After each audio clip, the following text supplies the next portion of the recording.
हे guys, welcome to Roop's world. Myself Rupali. आणि आजचा व्हिडिओचा टॉपिक आहे की बेसिकली आजच्या व्हिडिओच्या टॉपिकमधून मी तुमचे पैसे वाचवायचं काम करणार आहे. तुम्ही जर टीनेजर असाल किंवा ॲडल्ट असाल, 20मध्ये असाल, इवन इफ 30मध्ये जरी असाल, तरी पण 16-17 एज असेल तरी आपण ना लोकांचं बघून प्रोडक्ट्समध्ये म्हणजे हिरोईन्स, इन्फ्लुएन्सर त्यांचं बघून ना प्रोडक्ट्समध्ये इन्व्हेस्टमेंट खूप करतो. बट कधी कधी ते प्रोडक्ट्स आपल्या स्किनला सूटही होत नाही. सो कशा प्रकारचे प्रोडक्ट्स तुमच्या स्किनला सूट होतील ते नीट पहिलं तुम्ही जाणून घ्या. एखाद्या डॉक्टरला कन्सल्ट करा किंवा नीट विचार करा ते प्रॉपर इन्ग्रेडियंट्स तुमच्या स्किनला सूट होणारे आहेत का नाही. त्याशिवाय कोणत्याही प्रोडक्टमध्ये इन्व्हेस्ट करू नका. कोणत्या प्रोडक्टमध्ये तुम्हाला तुमचे पैसे वाया घालवायचे नाही आहेत तेच मी तुम्हाला या व्हिडिओमध्ये सांगणार आहे. सो व्हिडिओचा टॉपिकच आहे don't buy this and buy this, म्हणजे काय घ्यावं आणि काय न घ्यावं त्यावरच हा व्हिडिओचा टॉपिक आहे. सो व्हिडिओ पूर्ण बघण्याआधी जर तुम्हाला वाटत असेल की तुमची एखादी कोणती फ्रेंड, कोणतरी मैत्रीण, रिलेटिव्ह, बहीण कोणी पण असेल जी प्रोडक्ट्समध्ये खूप पैसा वाया घालते, तर सर्वात आधी हा व्हिडिओ तिला शेअर करा अँड नंतर पुढे तुम्ही व्हिडिओ बघा. नक्की तुम्हाला खूप खूप हेल्प भेटणार आहे हा व्हिडिओ बघितल्यानंतर. नंबर 1 आपलं टिप आहे की skin whitening products and melanin concept. So melanin एक असं प्रोडक्शन आहे आपल्या स्किनमध्ये, त्याने आपली जी स्किनची टोन आहे ना डार्क होते, डस्की होते. ॲक्च्युली आपली Indian skin tone dark and डस्कीच असते. आपण काही फॉरेनर नाही आहेत की आपली खूपच गोरी किंवा ब्राईट स्किन असावी. थोडासा घेऊवा कलर टाईप, म्हणजे थोडासा गव्हाच्या पिठासारखा गव्हासारखा कलर असतो आपला स्किनचा. आपली बॉडीमधून मेलेनिन प्रोडक्शन कंटिन्युअसली होत असतं आणि त्या अकॉर्डिंग आपली स्किनचा कलर डिसाईड होतो. ज्यांच्यामध्ये मेलेनिनचं प्रोडक्शन खूप जास्त होतं त्याचं स्किन टोन खूप जास्त डार्क असतो आणि ज्यांच्यात मेलेनिन प्रोडक्शन कमी होतं त्यांचा स्किन टोन जे आहे ते फेअर असतो. अँड ॲक्च्युली असं बघायला गेलं तर इंडियामध्ये राहणाऱ्या लोकांना सावळं असणं हे एक मीन्स ब्लेसिंग आहे. सावळं असलंच पाहिजे मीन्स त्यामुळं कळतं की तुमच्या स्किनमध्ये मेलेनिन प्रोड्यूस होतंय. सो त्याच्यामध्ये काही चुकीचं नाही आहे की जर तुम्ही डार्क स्किन असाल तर तुम्हाला असं वाटतं की मी कोणता साबण यूज करू, कोणती क्रीम यूज करू, मग त्यांनी माझा स्किन कलर गोरा होईल. अरे काहीच गरज नाही आहे. तुमची जो स्किन कलर आहे, जो नॅचरल आहे, इंडियन स्किन टोन आहे ना, ती खरंच तुमच्यासाठी ब्लेसिंग आहे. तुम्ही त्याला कर्समध्ये बदलू नका. असे वेगवेगळे प्रोडक्ट स्किनवरती लावून त्या स्किनवरती अत्याचार करू नका. आणि मुळात कोणतीही जी कंपनी क्लेम करते ना की मी आमचं प्रोडक्ट यूज केल्यानंतर तुम्ही गोरं होसाल, तर असं काही नसतं. कोणतीही क्रीम, फेसवॉश, ब्राईटनिंग सोप तुम्हाला गोरं करू शकत नाही. ही गोष्ट तुम्ही लक्षात ठेवा. तुम्ही म्हणसान की तू तर बोलतेस की कोणतेही क्रीम किंवा सोप गोरं करू शकत नाही, बट मार्केटमध्ये भरपूर असे सोप्स आहेत आणि लोकांनी रिव्ह्यू सुद्धा दिली आहे की हा सोप वापरल्यानंतर, ही क्रीम लावल्यानंतर पर्टिक्युलर आमच्या चेहऱ्यामध्ये आम्हाला फरक जाणवला आहे. की मार्केटमध्ये खूप सारे skin brightening, whitening cream, soaps वगैरे अवेलेबल आहे आणि लोकांनी रिव्ह्यू सुद्धा दिले आहेत की ते काम करतंय. जर स्किन ब्राईटनिंग काम करत नाही सोप किंवा क्रीम, तर मग मी असं का म्हणतेय की काम नाही करत ते. सो त्याचं मागचं तुम्हाला रिझन सांगते की ते सगळे क्रीम्स आहे ना, असं नाही की काम नाही करणार, बट ते एक लिमिटेड टाइम पुरतं काम करणार. जोपर्यंत तुम्ही तो सोप वापरताय 1 वीक, 1 मंथ, 1 इयर, तोपर्यंतच ते तुमच्या स्किनवर रिझल्ट शो करणार. जेव्हा तुम्ही तुमच्या स्किनवरती ते प्रोडक्ट लावणं बंद करसाल, तर मग तुमची स्किन टोन परत जी ओरिजिनल आहे ती परत रिटर्न होती. तुम्ही कोणतीही स्किन क्रीम वापरताय, व्हाईटनिंग, ब्राईटनिंग क्रीम, तर ती पण एका काळापर्यंतच तुम्हाला रिझल्ट देणार. जर तुम्ही ती 1 मंथ यूज केलं, असं 7 डेजमध्ये लगेच इफेक्ट जाणवतो. तुम्हाला थोडी स्किन ब्राईटर दिसते. 1 मंथ यूज करा, 2 मंथ यूज करा, 3 मंथ यूज करा. आफ्टर 4 to 5 मंथचा यूज नंतर आहे ना तुम्हाला जाणवतं की त्या क्रीमचं आहे ना काम इफेक्ट कमी होतोय. रिझन असं आहे की ती क्रीम थोड्या टाइम पुरतंच तुमच्या स्किनवर वर्क करते अँड जसं तुमची स्किन एकदा फेअर व्हायला लागली तर त्यानंतर त्याचं काम ते बंद करते. ती क्रीम नंतर तुम्ही कितीही लावा, तुमची स्किन टोन अजून ब्राईटर होत नाही. जिथं ती लेवलला थांबते मग तीच टोन तुमचा राहतो.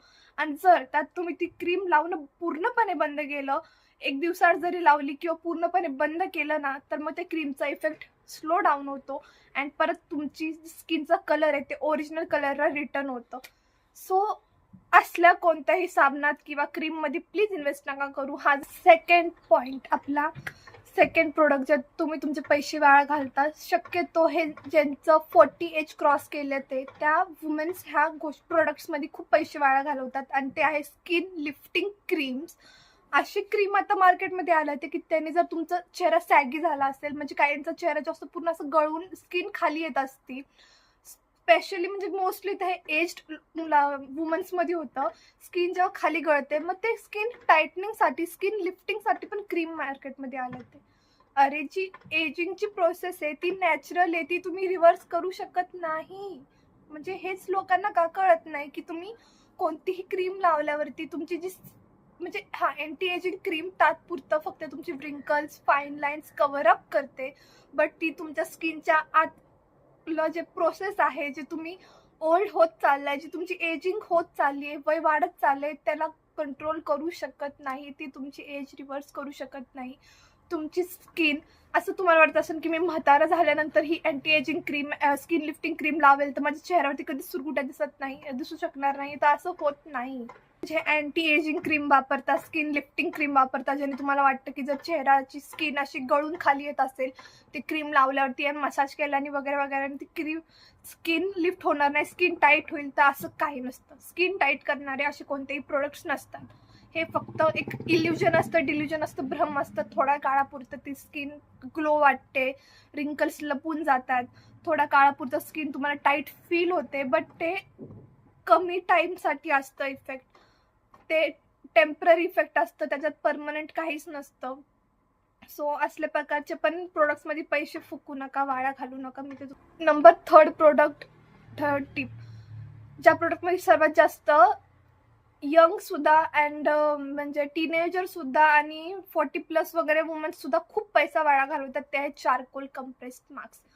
चारकोलचं सध्या खूप ट्रेंड झालंय की चारकोल मास्कने तुमचं काय इम्प्युरिटीज ते निघून जाते, ब्लॅकेट्स निघून जातात, व्हाईट हेड्स निघून जातात, स्किनला ग्लो होतं, etcetera etcetera. But no, charcoal compressed mask जो आहे ना एकदम युजलेस असतो, बिकॉज ते तुमच्या स्किनचं पूर्ण हायड्रेशन सोकून घेतं. जर तुम्ही चारकोल कंप्रेस मास्क यूज केलेला असेल खूप वेळा, तर तुम्ही ही गोष्ट ऑब्झर्व करा. नेक्स्ट टाइम यूज करताना तुम्ही स्वतः ऑब्झर्व करा, मग तुम्ही ठरवा की मी जे बोलते ते बरोबर आहे का नाही. त्या मास्क यूज केल्यानंतर आहे ना, तुम्ही जेव्हा स्किन ओढता ना, तर तुमची स्किन खूप जास्त ओढली जाते त्याच्यावर तुम्ही मास्क रिमूव्ह करता. प्लस तुमची स्किन एकदम रफ होऊन जाते. तात्पुरतं तुम्हाला हात फिरलो असं वाटतं, अरे बाकी स्मूथ झाली स्किन वगैरे, बट नाही. थोड्या वेळाने जर तुम्ही बघितलं, फेस वॉश करा वगैरे, स्किनचं हायड्रेशन सुद्धा गायब होतं, स्किन एकदम खरबुडी वाटते. म्हणजे तुमच्या स्किनवरचा जो ग्लो असतो ना तो निघून जातो. तुमच्या स्किनमध्ये जो वॉटर कंटेंट आहे ना ते तो मास्क पूर्ण सोकून स्वतःसोबत घेतो. म्हणून कधीही हे जे चारकोलचे पील ऑफ मास्क असतात, वेगवेगळे कोरडे मास्क असतात, जे ओढल्याने स्किन ताणली जाते आणि ज्याच्यातून तुम्हाला हायड्रेशन प्रोव्हाइड होत नाही, असे मास्क वापरू नका. मग त्याऐवजी तुम्ही स्विच करू शकता हायड्रेशन देणारे मास्क, जसं की गार्नियरचे, नायकाचे किंवा खूप आजकाल वेगवेगळे प्रकारचे मास्क आहेत जे ज्याच्यात वॉटर मीन्स लिक्विड असतं, जे वेट टाईप मास्क असतात, त्याच्यात तुम्ही इन्व्हेस्ट करू शकता. त्याच्यामध्ये ॲलोवेरा वगैरे, स्ट्रॉबेरी, म्हणजे वेगवेगळे फ्रुट्सचे, हनीचं, परत त्याच्यामध्ये ममाअर्थचे पण फेस मास्क आहे. असे खूप सारखे मास्क आहेत. त्याच्यामध्ये सिरम कंटेंट असतं, पूर्ण एक 1 बॉटल सिरमची त्या एका मास्कमध्ये डीप असते. त्या प्रकारचे जे मास्क आहेत ना स्किनला खूप प्रमाणात हायड्रेशन प्रोव्हाइड करतात. सो तुम्ही अशा मास्कमध्ये इन्व्हेस्ट करू शकता, जे तुमच्या स्किनला पाणी देते, हायड्रेशन प्रोव्हाइड करते. अँड हे जे चारकोल वगैरेचे मास्क असतात, पील ऑफ मास्क असतात, ते तुमचं हायड्रेशन शोषून घेतं. सो ते मास्कमध्ये पैसा वाया घालू नका. फोर्थ प्रोडक्ट, ज्याच्यामध्ये मुली खूप पैसे वाया घालवतात आणि मी पण ही चुका आत्तापर्यंत करत होते. ते नोजचे स्ट्रिप्स यूज करतो ना, ते अजिबात यूज केले नाही पाहिजे. बिकॉज म्हणजे ते तात्पुरतं ठीक आहे, ब्लॅकेट रिमूव्ह होतात, व्हाईट रिमूव्ह होतात, आपल्याला एखाद्या फंक्शनला जायचंय म्हणून आपण पटकन ती पट्टी ओढली, बट ते टेम्पररी असतं. जर तुम्ही ते यूज केलं तर तुम्ही 2 दिवसात लगेच ऑब्झर्व करशाल की तुमचे ब्लॅक हेड्स आणि व्हाईट हेड्स परत दिसतात ते. प्लस जर तुम्ही हे रेग्युलर बेसिसवरती नोज स्ट्रिप्स यूज करत असाल ना, तर काही काळानंतर तुम्ही बघसाल की तुमचे जे नोजचे पोर्स आहेत ना ते जास्त मॅक्सिमाइज होतात. ते आपल्याला जर मिनिमाइज पोर्स असेल ना तर ब्लॅक हेड अँड व्हाईट हेडची प्रॉब्लेम अपने आप संपते. बट जर तुमचे पोर्स मॅक्झिमाइज होत गेले ना तर मग तुमची ब्लॅक हेड अँड व्हाईट हेडची प्रॉब्लेम्स खूप वाढत जाते आणि ते अजिबात चांगलं वाटत नाही. मग नाकावरती काळे आणि पांढरे वेगळंच काहीतरी दिसतं ते. सो तुम्ही ते काढण्यासाठी ना तुम्ही स्टीम घ्या, ब्लॅक हेड रिमूव्हर यूज करा, महिन्यातून एकदा क्लीनअप करा पार्लरमध्ये जाऊन शक्य नसेल तर घरच्या घरी क्लीनअप करा, घरच्या घरी स्टीम घ्या, गरम वाफ घ्या. ब्लॅक हेड रिमूव्हरनी तुम्ही ते मार्केटमध्ये भेटतं ते 30-40 रुपयामध्ये स्टीलचं एवढं असतं ते यूज करा. अँड म्हणजे अवॉइड करा ते तसल्या प्रकारचे स्ट्रिप्स, नोज वॅक्स हे सगळ्या गोष्टी करणं. अँड जरी तुम्हाला वाटत असेल की खूपच जास्त ब्लॅक हेड अँड व्हाईट हेडचा त्रास आहे तर तुम्ही वेगवेगळे प्रकारचे मार्केटमध्ये सिरम्स आले ते नायसिनामाइड, सॅलिसिलिक ॲसिड सिरम, जे ब्लॅक हेडची प्रॉब्लेम, व्हाईट हेडची प्रॉब्लेम सुद्धा रिड्यूस करतात. तशा प्रकारचे तुम्ही सिरम यूज करू शकता फेससाठी. बट हे नो स्ट्रिपमध्ये पैसे वाया घालू नका. नेक्स्ट प्रोडक्ट आहे ॲस्ट्रिंजंट. मी खूप जणांना बघितलंय की आधीपासून म्हणजे पार्लरमध्ये तर मोस्टली ॲस्ट्रिंजंट वापरतात. अँड तेच बघून आपण आपल्या घरी पण ॲस्ट्रिंजंटची बॉटल आणतो वापरण्यासाठी. अँड बरेच वेळा आपण वॅक्स केल्यानंतर किंवा बऱ्याचशा गोष्टीसाठी आपण क्लिनिंगसाठी, फेस क्लिनिंगसाठी ॲस्ट्रिंजंट यूज करतो. बट ॲक्च्युली ते ॲसिडिक असतं. सो तुम्ही ॲस्ट्रिंजंट यूज न करता त्या जागी तुम्ही गुलाबजल किंवा साध्या पाण्याने सुद्धा फेस क्लीन करू शकता. मीन्स घरच्या घरी जर तुम्ही असाल तर किती वेळ लागतो यार. फेस वॉश घ्या आणि फेस वॉश करा, किंवा मग वेट पाईप्स यूज करू शकता तुम्ही, किंवा गुलाबजल थोडंसं स्प्रे करू शकता. नाही तर आजकाल तर रोज वॉटर, रोजमेरी वॉटर, काय काय कसल्या प्रकारचे वॉटर आलेत ते तुम्ही स्प्रे करू शकता चेहऱ्यावरती. बट ॲस्ट्रिजंट यूज करू नका, बिकॉज ॲस्ट्रिजंट जे असं आपल्याला वाटतं की ते हायड्रेशन देतं, बट नाही. ॲस्ट्रिजंटनी लावल्यानंतर तुम्ही जर ऑब्झर्व केलं असेल थोडीशी जळजळ होते स्किनमध्ये. ती जळजळ होते कारण की ते तेव्हा आपल्या बॉडीतलं म्हणजे जे चेहऱ्यावरती आपण जेवढं पण एरियावरती जे ॲस्ट्रिजंट लावलंय तिथलं ते वॉटर ॲब्झॉर्ब करतं आणि स्किन पूर्ण ड्राय होते. ॲस्ट्रिजंट लावल्यानंतर थोड्या वेळाने तुम्ही बघसाल त्या जागेची स्किन खूप जास्त ड्राय व्हायला लागते आणि थोडीशी जळजळ आणि इचिंग व्हायला लागते. काहींची ज्यांची सेन्सिटिव्ह स्किन आहे त्यांनी तर ॲस्ट्रिजंट अजिबात वापरलं नाही पाहिजे. त्या जागी तुम्ही गुलाबजलला स्विच करू शकता. भरपूर ऑप्शन्स आहेत मार्केटमध्ये. म्हणून ॲस्ट्रिजंट सारख्या गोष्टी घेऊन पैसा वाया घालू नका आणि तुमची स्किन ड्राय करून खराब पण करू नका. अँड आजच्या व्हिडिओची लास्ट टिप आहे कोलॅजिन मास्क किंवा कोलॅजिन टॅबलेट्स. म्हणजे लोक जी गोष्ट आपली बॉडी आपल्याला फ्रीमध्ये बनवून देते ती तुम्ही बाहेर पैसा वाया घालून त्या कोलॅजिनचे टॅबलेट्स, कोलॅजिनचे मास्क का वापरताय. मी खूप इंस्टाग्रामला वगैरे, यूट्यूबला, शॉर्ट्सला बघितलंय की आम्ही कोलॅजिन ड्रिंक पितो, आम्ही कोलॅजिनचे मास्क चेहऱ्याला लावतो, आम्ही कोलॅजिनचे टॅबलेट्स खातो. अरे काही गरज नाही आहे. तुमची बॉडी नॅचरली कोलॅजिन प्रोड्यूस करत असते. शरीरात ओव्हर कोलॅजिन असणं पण चांगली गोष्ट नाही आहे. ज्यांना कोलॅजिनची खूप कमतरता आहे ना तर डॉक्टर त्यांना स्वतःहून प्रिस्क्राईब करतात. पण जर तुम्हाला डॉक्टरने प्रिस्क्राईब केलेलं नाही आहे तर तुम्ही का स्वतःहून हे घेता त्या गोळ्या किंवा ते मास्क. तुमची बॉडीमध्ये ऑलरेडी कोलॅजिन प्रेझेंट आहे. तुम्हाला जेवढं बॉडीची नीड आहे तेवढी कोलॅजिन बूस्ट करते. जर तुम्हाला तरी पण कोलॅजिन वाढवायचंच असेल ना तर तुम्ही असे प्रोडक्ट्स खा ज्याच्यातून तुम्हाला नॅचरल कोलॅजिन भेटते, बॉडीला कोलॅजिन बूस्ट करण्यामध्ये मदत पडते. तशा प्रकारचे ज्युसेस प्या.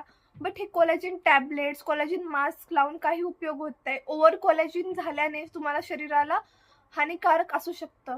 जर तुमच्या डॉक्टरने प्रिस्क्राईब केले तरच तुम्ही ते कोलॅजिन टॅबलेटमध्ये इन्व्हेस्ट करा. कारण की एक तर तेवढे महाग भेटतात कोलॅजिनवाले प्रोडक्ट्स, त्याच्यात तुम्ही तुमच्या बॉडीला नुकसान करताय स्वतःच पैसे वाया घालून.